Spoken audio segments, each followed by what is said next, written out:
먼저 어제 방문으로 경찰청장이 검증 과정에서 정순신 전 검사 아들의 학폭 사건을 전혀 몰랐다는 것을 명확하게 확인했습니다.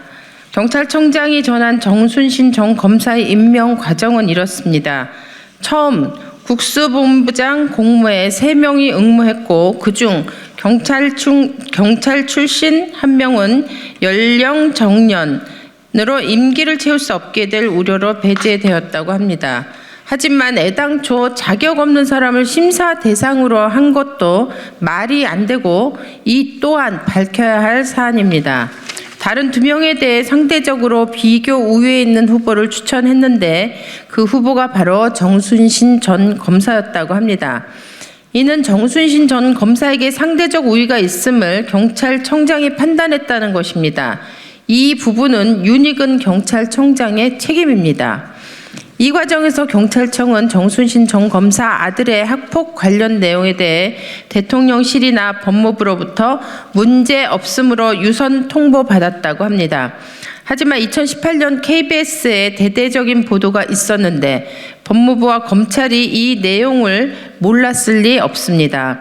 더군다나 당시 윤석열 대통령과 한동훈 장관은 중앙지검장과 3차장으로 일하고 있었고 이때 인권감독관직을 맡고 있었던 정순신 전 검사와 함께 근무하고 있을 때였습니다. 어찌 보면 대통령실과 법무부 그리고 경찰청이 짜고 치는 고스톱 같은 것이었습니다. 경찰청장에 따르면 정순신 전 검사가 학폭 문제에 관여되어 있다는 내용을 전혀 받지 못했기 때문에 경찰 인사에서는 문제없음으로 판단할 수밖에 없었다는 것입니다. 법무부와 대통령실에서 정순신 전 검사를 국수본부장에 앉히기 위해 의도적으로 학폭 문제를 경찰에 전혀 알리지 않은 것으로밖에는 볼 수 없습니다. 잘 아시겠지만 현재 윤석열 정부는 이원무 인사비서관, 복두기 인사기획관, 이시원 공직기강비서관 그리고 한동훈 법무부 장관까지 검찰 출신이 인사와 검증 라인을 장악했고 정부 내외 각 요직을 검사 출신 130여 명이 장악한 상태입니다. 인사 검증 시스템이 부족해서 파악하지 못한 것이 아니라 정순신 전 검사를 임명시키려고 했기 때문에 시스템이 작동하지 않은 것입니다. 다시 묻습니다.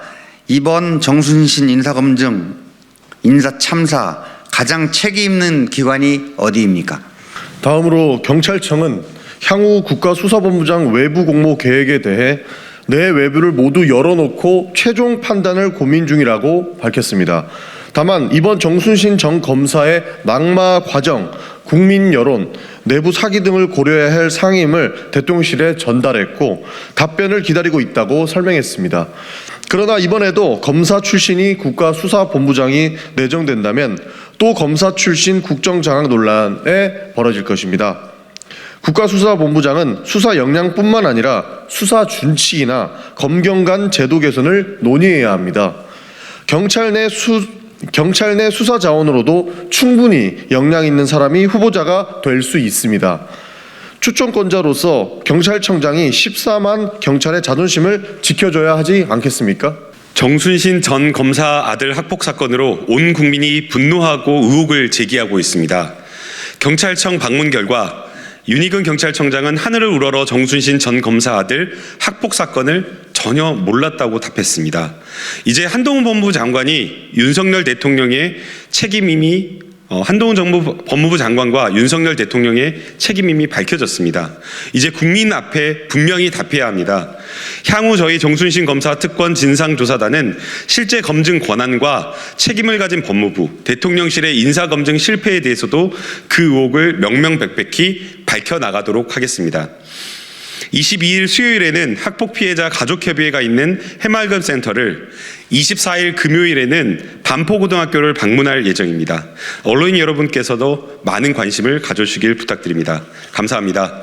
2023년 3월 21일 더불어민주당 정순신 검사특권 진상조사단 강득구, 강민정, 김남국, 이모선, 전영기 국회의원 일동.